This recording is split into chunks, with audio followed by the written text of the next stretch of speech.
according to the times. You said that the remarks were made years before current efforts to scale back abortion rights in a political movement that has been attacked, that's been called an attack on women. Did the Times get this right? Did you actually imply that your speed bumps proposal wasn't as bad until Republicans made it look bad by adopting it?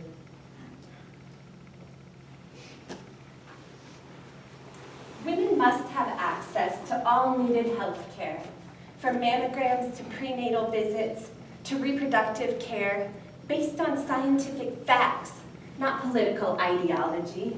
Politicians are not elected to, nor should they legislate the practice of medicine or step foot into our exam rooms. Sincerely, Jeannie A. Connery, MD, PhD, President, the American Congress of Obstetricians and Gynecologists. The truth is that we know what is best for us and our families, and our decisions are most often based on whether we can raise children with dignity in a healthy way. Sincerely, the 24th Undersigned Member Organization of Reproductive Justice Community. We affirm this theological commitment.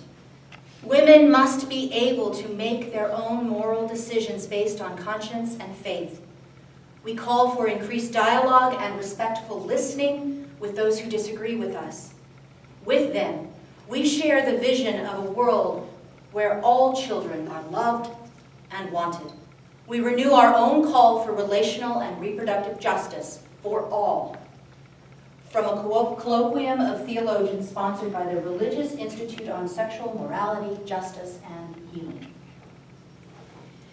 This country has a long tradition of policing protests and petitioning protesters to maintain peaceable assembly.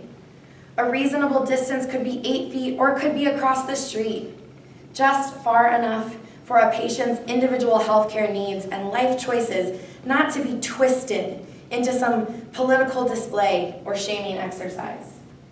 On behalf of those who seek refuge and medical care within your city limits, Katie Klabush, Clinic Escort. My last question is, how can I trust you to represent me and my family in Congress? Sincerely, David Graham Kasler.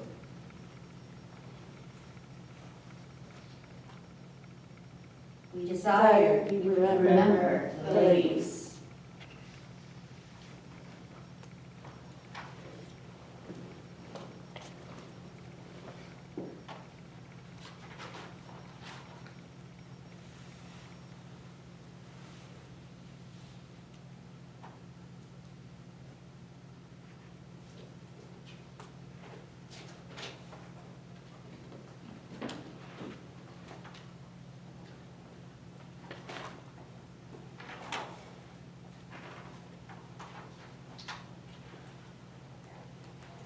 Dead as he was, I felt proud of him.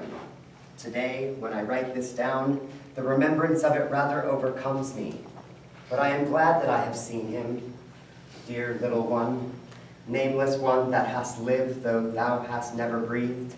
I, thy father, love thee and weep over thee, though thou hast no place in the universe. Who knows, it may be that thou hast. Ever yours truly, A. Tennyson.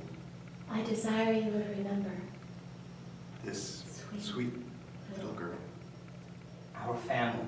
'Tis better to have loved at all, loved and lost, than never to have loved at all. I desire that you would Remember.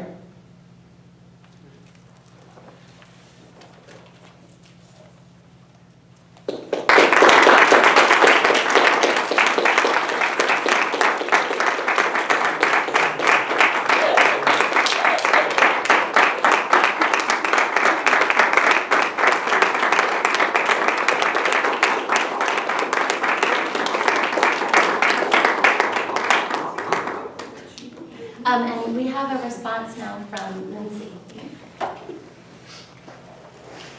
This is Lindsay A. of Brunswick. I just passed